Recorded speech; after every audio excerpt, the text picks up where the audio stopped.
반갑습니다. 지금 보시는 영상은 AI 드라이버님이 X에서 공개한 영상으로 테슬라 자율주행의 인지 능력과 시각화 능력을 볼 수 있습니다. 당연히 사람과 비교가 되지 않는 모습을 보여주는데 여기에 더불어서 방금 테슬라에서 16개 자율주행 극한 테스트 영상을 공개하였습니다. 이를 통해서 벌써 배포되고 있는 테슬라의 자율주행이 어떤 수준인지, 로보택시 서비스까지 얼마나 남았는지를 가늠해 볼 수 있습니다. 로보택시 언베일 행사 혹은 위 로봇 행사에서 공개한 로보택시 차량 하드웨어 생산은 2025년 상반기에 시작되지만 벌써 현존하는 테슬라 차량을 활용한 로보택시는 소프트웨어 업데이트만으로 2025년 상반기에 충분히 시작될 수 있음을 보여주는 내용입니다. 여기에 앞서서 일론 머스크가 FSD 13과 관련된 상당한 힌트를 주기도 하였습니다. 첫 번째 내용을 보면 로보택시 FSD 13 버전이 곧 배포가 된다는 내용을 밝혔으며, 그 다음 내용을 보게 되면 버전 13 같은 경우 500% 개선될 것으로 본다고 평가하였습니다. 이 500% 개선되는 수치에 대한 정확한 내용을 밝히지는 않았는데 전반적으로 모든 부분에서 성능이 향상되는 것이라 추측이 됩니다.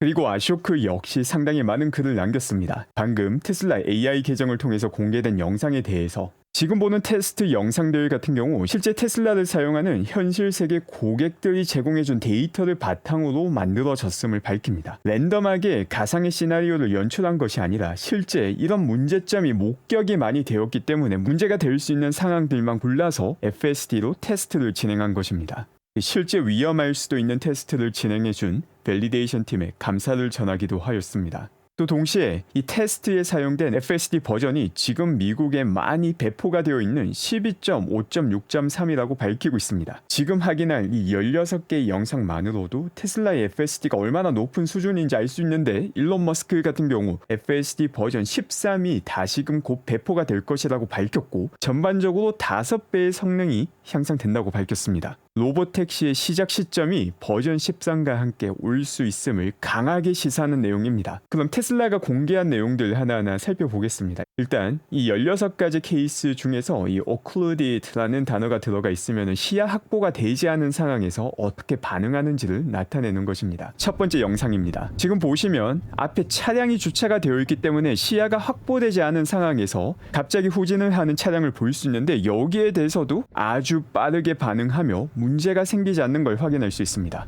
테슬라가 멈추는 시점을 보면 상당히 빠르게 반응을 하기 때문에 완벽하게 멈추고 난 다음에도 후진하는 차량과 거리적으로 여유가 있다는 걸 볼 수 있습니다.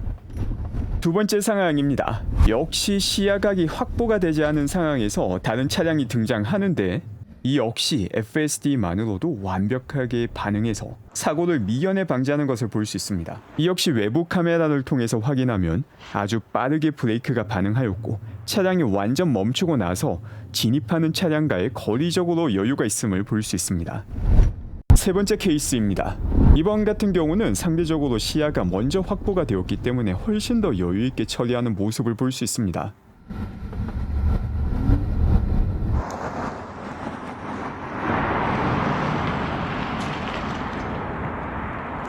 네 번째 케이스 같은 경우 역시 시야 확보가 되지 않은 상황인데, 이거 아찔할 수 있죠.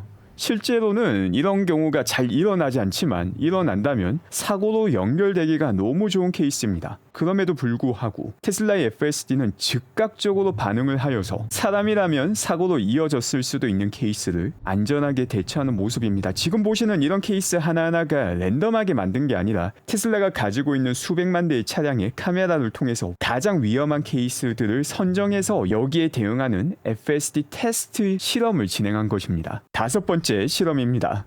지금 같은 경우도 한 명이 양보를 해줘야 되는 상황인데, 테슬라의 자율주행 같은 경우 도로 위에 평화를 지킨다는 것도 보일 수 있습니다. 무리하거나 욕심내지 않고 안전운전, 양보운전을 하는 모습을 확인할 수 있습니다.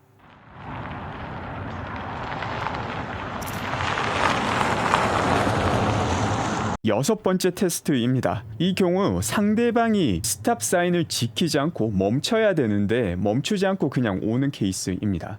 지금 같은 경우 원래 테슬라 차량이 먼저 가야 되는데 이걸 지키지 않고 운전을 해버리죠. 사람이기 때문에 나올 수 있는 주행입니다. 그런데 이런 예외적인 케이스에도 차량 쫓아가가지고 빵빵거리지 않고 여유롭게 대처하며 안전운전을 하는 모습을 확인할 수 있습니다. 이게 자칫 잘못하면 로드레이지로 이어지고 그 결과 보복운전, 폭력운전이 확인되고 또 저혈압 치료 영상으로 많은 인기를 얻는 영상이 탄생하게 됩니다. 7번째 테스트입니다. 이번 7번째 테스트는 조금 황당할 수 있는데 실제 이런 경우도 있습니다. 이 차를 추월하려고 하는데 갑자기 문이 열려버리는 엄청 황당한 케이스. 이거 사고 나기가 너무 좋죠. 만약 사람이 운전했다면 이 앞차는 문짝 하나를 잃어버린다 하더라도 이상하지 않을 상황이었는데 테슬라의 자율주행은 문이 열리자마자 이를 인지하고 바로 브레이크를 밟고 아주 빠르게 완벽하게 멈추어서 역시 문짝과 테슬라 차량의 거리가 상당히 확보가 되는 모습을 볼 수 있습니다. 8번째 테스트 장면입니다. 이 경우 같은 경우 커브를 하는데 갑자기 멈춰버리는 좀 화가 나는 상황이죠. 이 사람이라면 화가 나는 게 당연한데 테슬라 자율주행 같은 경우 역시 브레이크가 필요한 지점을 여유롭게 판단하여 즉각적으로 속도를 줄이는 모습을 볼 수 있습니다. 이 모든 테스트에 다 적용이 되고 있는데 차량이 완전히 멈추고 난 다음에도 문제를 야기한 차량과 상당히 여유 있는 거리를 두고 완벽하게 멈추고 있다는 걸 볼 수 있습니다. 9번째 테스트 영상입니다. 지금 같은 경우 저 차가 좀 좌회전 타이밍을 제대로 못 잡아서 역시 분노를 야기할 수 있는 주행을 하는데 자율주행은 컴퓨터이기 때문에 이런 감정을 느끼지 않고 안전을 최우선 삼아서 차량 조작을 하는 모습을 볼 수 있습니다. 보는 것만으로도 살짝 피가 끓는 영상들이 많지만 중요한 건 컴퓨터는 이 모든 상황에서 항상 냉철하게 대응할 수 있다는 점이 중요합니다. 이 다음 영상 같은 경우 사실 난이도가 높지 않을 수도 있는데 이 역시 시야각이 가려져 있을 때는 놀랄 수 있는 상황입니다. 이 공사 콘이 뜬금없이 등장해서 아무 생각 없이 직진했다면은 문제가 될 수 있는 상황인데 아주 빠른 반응 속도를 보여주며 문제의 콘을 둘러가는 모습입니다. 항상 사고가 나는 경우가 시야각이 먼저 미리 확보되고 예상할 수 있는 경우에는 크게 문제가 없는데 예상하지 못한 상황에서 아주 빠르게 반응을 해야지 사고를 피할 수 있는 경우 바로 테슬라의 자율주행이 강점을 발한다는 걸 잘 보일 수 있습니다. 11번째 테스트는 조금 더 난이도가 올라가게 됩니다. 이건 정지해 있는 콘이 아니라 앞차가 콘을 치는 바람에 이리저리 움직이는 콘입니다. 이제 여기에는 속도를 좀 많이 줄이기는 하였지만 역시 안전을 최우선으로 하여서 대응하는 모습을 볼 수 있습니다. 12번째 테스트입니다. 이번 역시 시야가 확보되지 않은 상황에서 발생할 수 있는 문제를 나타내고 있는데 와 아찔합니다. 시야각이 확보가 되지 않은 상황에서 갑자기 유턴해서 들어오는 차량을 확인할 수 있습니다. 이 테스트 케이스들을 보면 사람이 운전하면 사고가 날 수 있는 케이스가 정말 다양하게 많다는 걸 볼 수 있죠. 이처럼 예상하지 못하는 모든 케이스에 인공지능을 활용해서 사람보다 훨씬 더 빠르게 반응하여서 안전하게 주행을 해주는 게 테슬라의 FSD입니다. 지금 보는 이 모든 영상이 벌써 미국에 배포되어 있는 FSD 버전입니다. 그런데 여기서 FSD 버전 13이 배포가 되면 5배 성능이 개선이 된다고 일론 머스크가 밝혔기 때문에 로보택시라는 게 많은 사람들이 생각하는 것보다 훨씬 더 가까운 미래다라는 걸 알 수가 있습니다. 13번째 테스트입니다. 실제로 사고가 날 때 이런 장면을 많이 보기도 합니다. 갑자기 차량이 멈춰 있어서 앞쪽 차량이 급하게 피하고 나면은 그 뒤에 따라오던 차량은 시야각이 확보되지 않은 상황에서 정말 짧은 시간에 반응하지 못하면 그대로 충돌하는 경우가 많습니다. 그런데 테슬라 FSD는 이런 상황에서도 상당히 여유롭게 잘 대처해 준다는 걸 확인할 수 있습니다. 14번째 테스트입니다. 보통 이게 분노 조절 장애가 있는 사람이 운전할 때 간혹 볼 수 있는 케이스인데 보복 운전을 하고 싶어서 그냥 밖에 만들려고 갑자기 급브레이크를 밟는 경우입니다. 여기에 대해서도 아주 정확하게 여유롭게 반응하는 모습을 볼 수 있습니다. 일단 기본적으로 뭔가 조작과 관련해서는 사람보다 훨씬 더 빠르게 반응하며 안정적으로 조작할 수 있다는 걸 확실하게 확인할 수가 있고 이제 남아있는 게 사람 수준의 운전지능만 갖추게 된다면 로보택시가 언제라도 시작할 수 있다는 걸 볼 수 있는 거죠. 15번째 테스트입니다. 지금 상황에서는 아이가 도로 위에 서 있기 때문에 조금 먼저 확인하고 대응할 수 있는 모습입니다. 그런데 이것보다 더욱더 아찔한 상황은 아이가 갑자기 도로 위로 달려오는 상황은 대처하기가 정말 쉽지 않습니다.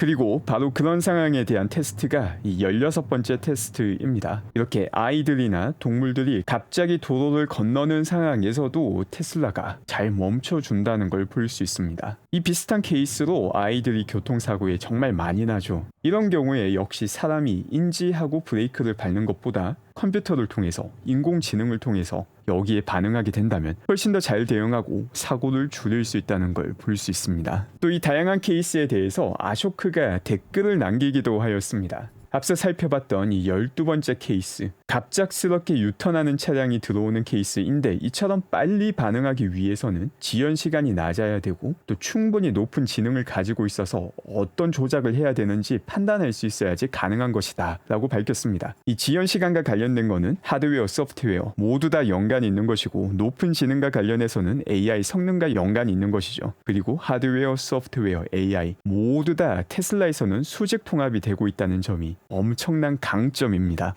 그 밖에 10번째 케이스를 예로 들며 테슬라의 안전기능 같은 경우 단순하게 브레이크만 밟아서 사고를 피하는 게 아니라 문제가 생긴 사물을 피해가는 작동도 한다는 걸 증명하였습니다. 테슬라의 안전기능이 단순하게 브레이크만 밟는 것이다 라고 생각하는 경우도 있는데 이 10번째 케이스에서 확인할 수 있듯이 문제가 생겼을 때 무조건 브레이크를 밟는 게 아니라 벌써 피하는 행동도 잘 처리한다는 걸 볼 수 있습니다. 그리고 15번째 테스트 같은 경우 이게 쉬워 보일 수도 있는데 아쇼크가 추가 정보를 제공합니다. 시속 73마일로 달리는 중이었다. 시속 거의 120km로 달리고 있는 상황에서도 도로 위에 아이나 다른 사물을 파악하게 된다면 여기에 제대로 반응할 수 있다는 걸 보여주고 있습니다. 벌써 미국에서 많이 배포되어 있는 테슬라의 FSD 성능이 이 정도다라는 점이 많이 놀랐고 또 버전 13이 조만간 배포가 될 수밖에 없는 상황인데 얼마나 더 업그레이드가 될지 아주 기대가 되고 있습니다. 그런데 여기에 더불어서 흥미로운 테슬라의 구인 광고를 테슬라 찬님께서 공유해 주셨습니다. 이 내용을 보게 되면 C++